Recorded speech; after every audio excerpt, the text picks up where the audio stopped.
Izakhamuzi zithi lemayini ayizazisanga ngokuqhuma okuzokwenzeka. And they start blasting without any communication with us as a communities.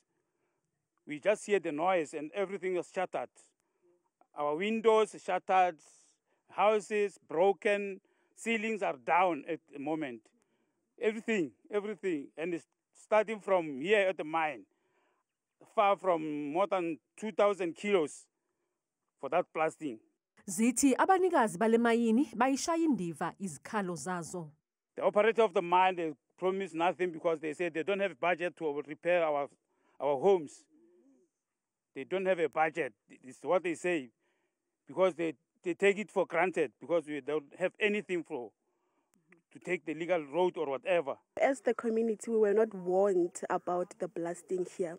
The initial agreement with the community was that blasting here is not allowed. And who gave the mine the go-ahead to blast, we as the community, we don't know.